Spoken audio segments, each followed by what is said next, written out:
I just wanted to just make a little, I don't know, video concerning thoughts about how sociopathic narcissists are bad for businesses and how they actually lose business, take away good clients, take away good employees.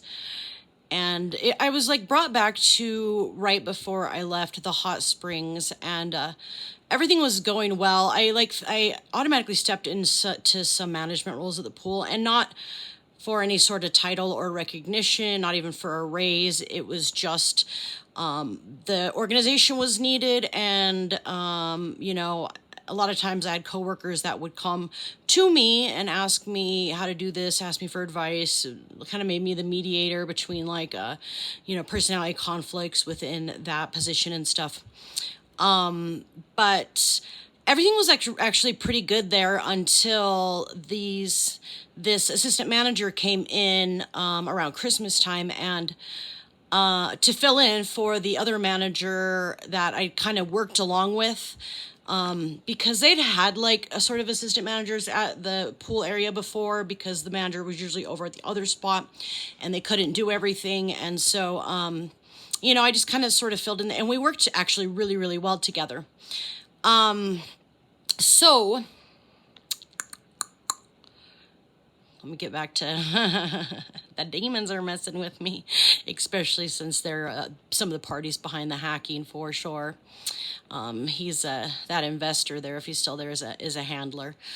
And I think that's part of why that assistant manager was brought in, to kind of cover up what they do around there and what they're involved in, their criminal legal activity. But so anyways, so when she came in, this is how sociopathic narcissists are bad for business. Lose good clients and lose good employees. So it was really weird, because like when I would just like mention something that was like kind of even just toward, she at first on the messenger, everything was done through Messenger, which was kind of a whole lot of drama. And I wish I had screenshots of it just to kind of prove to Social Security Disability how I am actually targeted at workplaces. And I think there's something about sociopathic narcissists like to pick on scapegoat empathetic types, especially if they're strong personalities, and they find them to be in the way of them being the best. It's a big competition with them, and they always have to have the most ideas, the best ideas. They have to be recognized as being above other people, better than their other employees. And so one way that it actually messes with business is that it takes away the good performance of the employees. As when you have somebody in a position of leadership that is non-competitive and encourages employees to be responsible for themselves, and kind of steps in to create systems, that actually promote that promote independence among workers. That's kind of what you get when you actually have somebody that's being an authoritative dictator because they need to be the boss to have personal validation. Then you end up with like high school type employees.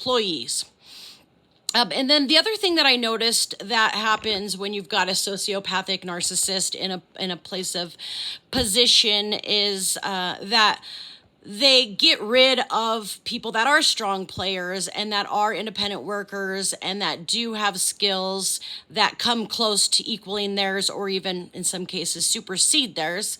And so what they end up doing is it's sort of like a pack mentality, where they will get like the weaker and sort of like, and I'm not trying to downplay on anybody's character. We're just all better at different things, and some are better than other things, but they will actually like bring the ones that are a little bit weaker and that they know can't compare to them in a level of like, intelligence, professionalism, know-how, et cetera, skill, whatever.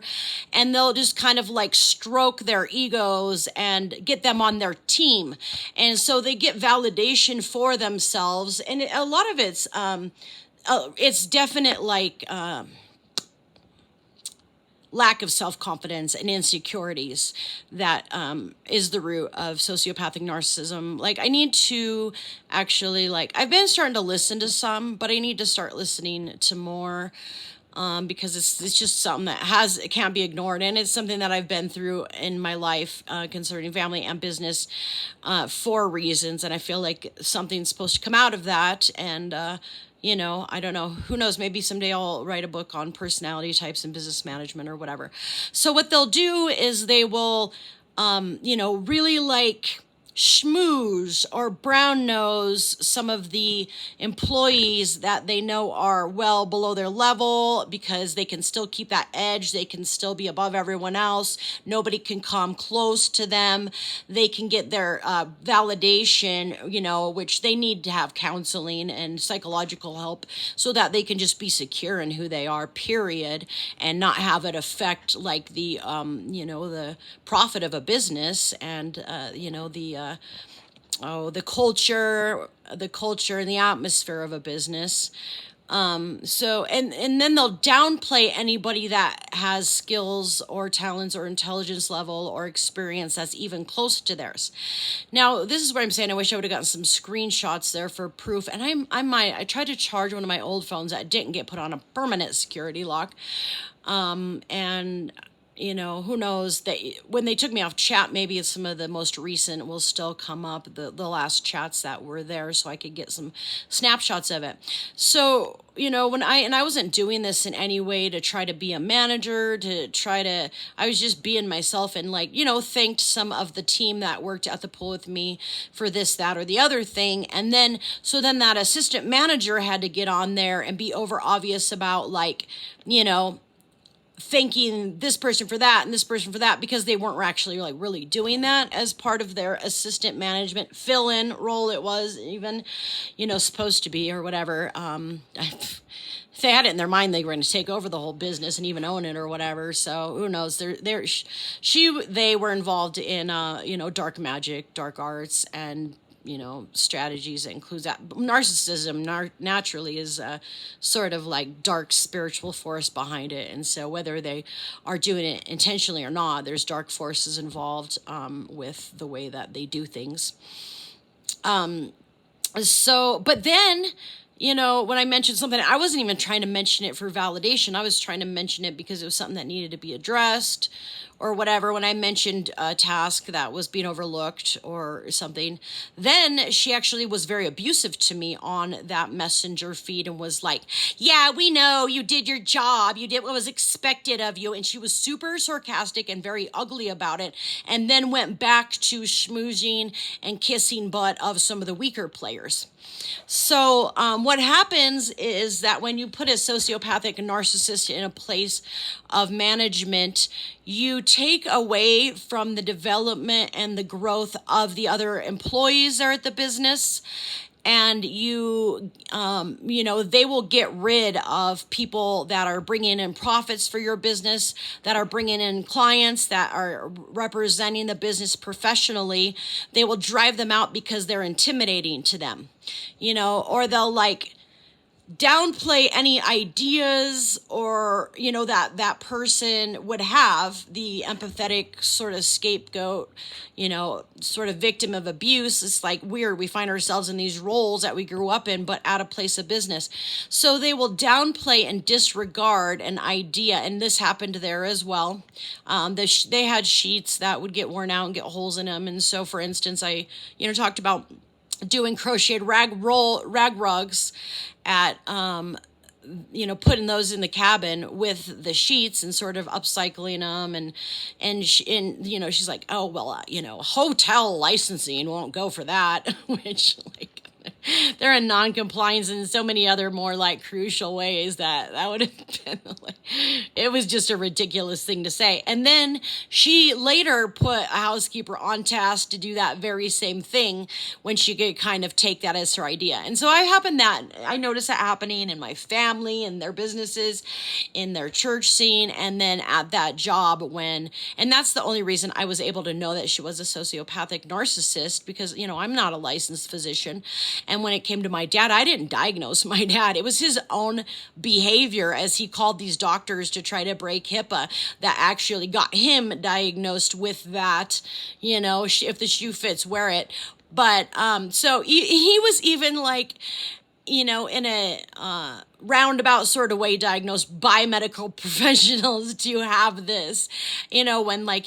When I ended up being, diagnosed as a person with CPTSD and a victim of narcissistic abuse. Well, there you go, And so the only reason that I was able to know that she was a sociopathic narcissist was that she had exactly a lot of the same traits and way of working. And so they're control freaks and they're micromanagers. So they'll end up shooting themselves in the foot and losing money and losing good employees and clientele for the business, because they'll so need to be in control to retain that, authoritative figure. I'm above and better than everybody else. I've got all the best ideas. If somebody starts to talk about being successful at this, that, or the other thing, they always have to one up them with a story of how they're better, and because they can never have anybody be equal to them, or God forbid anybody be above them. Everyone's got to be on a lower rung than they are so that they can feel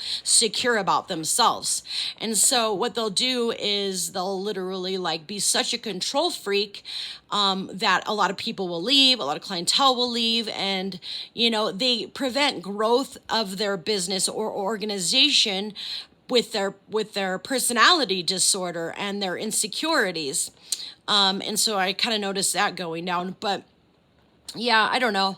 One of these times I'll get this whole matter down with with bullet points and a PowerPoint presentation, graphics, photos, all the rest.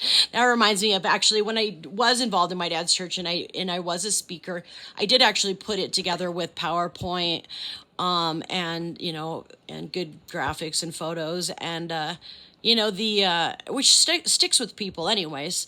But a lot of the people in the church really liked my message, really liked my way of speaking, and so they, before one of the times I got kicked out, my dad was actually approached and they asked if I could actually be somebody that spoke once a month, because kind of the way it was is the women got to, fill in when they were on their missionary trips to the Amazon or whatever, So I had somebody actually ask my dad if I could speak once a month, and it was shortly after that he kicked me out.